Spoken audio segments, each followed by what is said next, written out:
láti orí AM Media TV. Okay. Inú mi dùn láti bá yín sọ̀rọ̀. Okay. But we always try to balance our own story. Okay. A rí ìròyìn kan ní àárọ̀ yìí. Okay. So lórí ìwé ìròyìn kan wọ́n ní pé ó rẹ ọ̀tá bàbá pé ọ̀tá wọn slump níbì kan. Okay. Nǹkan táwa nídìí láti afẹ́kẹ́ fẹsẹ̀ ìròyìn yẹn múlẹ̀ látọ̀dọ̀ wa níbà yìí. Ẹ wà mo ń rìkọ́ọ̀dù yín o. Kò sí programu nǹkan abẹ́ sọ fún mi tẹ́lẹ̀ bisimilahi rahman rahim. Wa sallallahu ala man la nabiyya ba'dahu. Ní orúkọ Ọlọ́run bá wa ṣèkẹ́ṣẹ́kẹ́ fún aṣíwájú àìnábì Muhammad ọ̀sán nábì mẹ́rin lẹ́yìn rẹ̀. Orúkọ mi ni Abdul Qodir Onilemarun. Abdul Qodir tí mo jẹ́ kan nínú Mudirul Markaz. Mo jáde ní Markaz ní 1984. Mo dẹ̀ wọ Markaz ní 1976 nígbẹ̀yìn ẹ̀. Mo jẹ́ mi nínú ọmọ kẹ́wù tí Sheikh Abdul tó dẹ̀ fún mi ní nickname. Mi ò wá lọ bẹ́ẹ̀ nígbà tí mo parí Markaz mi wá lọ kẹ́kọ̀ọ́ ní Jami'atu Umm ní Mẹ́kà. Umm University ní Mẹ́kà.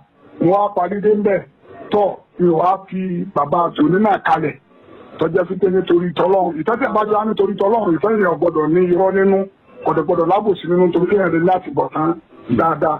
Gẹ́gẹ́ bí ọ̀rọ̀ tí ẹ̀rù gbọ́ tí wọ́n ń gbé káàkiri Arabic word wọ́n máa ń lo word kan wá ní ushat plural wáṣí. Kí ni wáṣí òun àwọn tí ó jẹ́ pé àwọn ò ní nǹkan tí wọ́n máa gbé káàkiri ọ̀rọ̀ ọ̀bàjẹ́ ni wọ́n àdírẹ́sì ẹ̀ ni wọ́n máa gbé káàkiri. Àwọn èèyàn tó jẹ́ pé Ọlọ́run dẹ̀ ti ròyìn wọn nínú Kùránì nígbà tí wọ́n ṣe bẹ́ẹ̀ fún ìyàwó Ànábì wa Muhammad ìpènínà lẹ́dínà yuriduna an tashia al-fa'isatu tó pé táwọn máa pán káàkiri wọn ó gbé wọn ní gbé pé wọ́n ṣe 100 years Sheikh Adamu báyìí ló ṣe rí o wọ́n tún kọ́bílì yunifásitì òun ò ní gbé yìí náà rè àmì tí ọba dáa ni wọ́n máa gbé.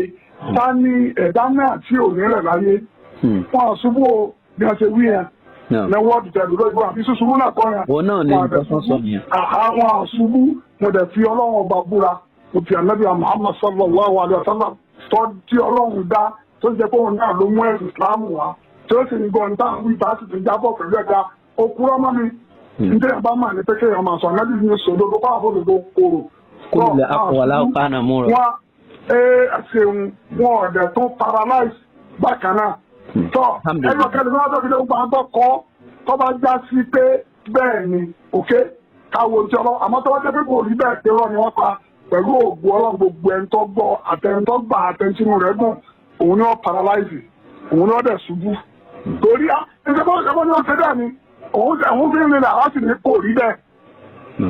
Ìzán ni pé àgbọ̀dọ̀ gbọ́ ọ̀rọ̀ bàjẹ́ ni àgbékàkiri ni mo wà ń bẹ àwọn ẹni yẹn ṣe dókítọ̀ ń kọ́ jáde síta kọ́ wa sọ kọ́ sókò ara rẹ̀ ṣé mi dárúkọ ara mi fún yín ní ìṣe ẹ̀gbọ́n sábà mi nígbà tí wọ́n mọ̀ pé òótọ́ ẹ̀ẹ́dọ̀dọ̀ fún mi ẹ̀ẹ́dọ̀ fún mi kọ́jẹ́ ká jọ sọ àbí eléyìí pé ń parọ́ Ànábì wa Muhammad sallallahu alaihi wasallam Ànábì ni waqtil haqqa mimman ja'a bihi máa gba òdodo lọ́dọ̀ gbogbo ẹni wá gbódodo wa صغيرة أو كبيرة قريبة أو بعيدا حبيبة أو بعيدا وارد الباطل وابدا يرفض gbogbo ọ̀rọ̀ gbogbo ẹni wá jọrọ wá ọmọ èké ló gbé wá ni o journalist ló gbé wá ni o olóṣèlú ló gbé wá ni o olówó ló gbé wá ni o wèrè ló gbé wá ni o ẹni tó súnmọ́ ọ ni o ẹni tó jìnà sí ọ ni o ọ̀rẹ́ rẹ ni o ọ̀tá rẹ ni o tó bá jẹ́ pé lọ́lọ́gbé á da irọ́ náà padà fún tó jẹ́ kó dòdò lọ́wọ́ mọ́ torí pé ọ̀tá rẹ nìkan mọ́ gbòdòdó rẹ̀ ìtí wọ́n wí wà láìpọ̀tẹ̀ rẹ̀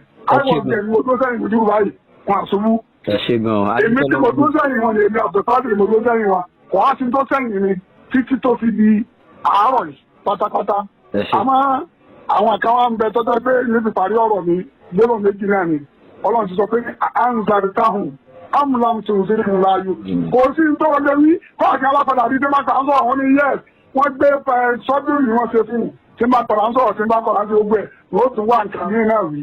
Àmọ́ ká wá parí ẹ̀ sí ni pé níta níbi Muhammad wípé wà ń ra mi lẹ́kùn bí kàgádọ́gùn ní àláyá fara ùbáàlì tí wọ́n lọ́wọ́ bá ti bínú sí mi fáwọn ọmọ wọ́ọ̀lì o ìtọ́ bá wẹ lẹ́nu kọ́ máa fẹnu rẹ̀ sọ ibi agbára yín dé ẹ̀gbẹ̀ èèyàn náà lẹ́mà bàbá yín gungi ọ̀rẹ́yìn ayé rí àmọ́ bí agbára yín dé kẹ̀kẹ̀ náà ni subhana man la aiba fi wala khata wa fawqa kulli shay'in alim bọ́lọ̀ ní jẹ́nà abẹ́ tó lọ́wọ́ mi tẹ̀lé. Ẹ ṣé gan o. ọdún wa ló ṣe bá tuntun lọ àtúnjẹ kẹ́ ẹ máa gbọ́ adérò pé tá a bá ń kù yín ẹ máa dá wa lóhùn gbogbo ìgbà. pẹ̀lú ògbó tọ́lọ́ màmá dá yín insha Allah ẹ ṣeun ga ilé iṣẹ́ yóò ní bàjẹ́. àmín o ẹ ṣé.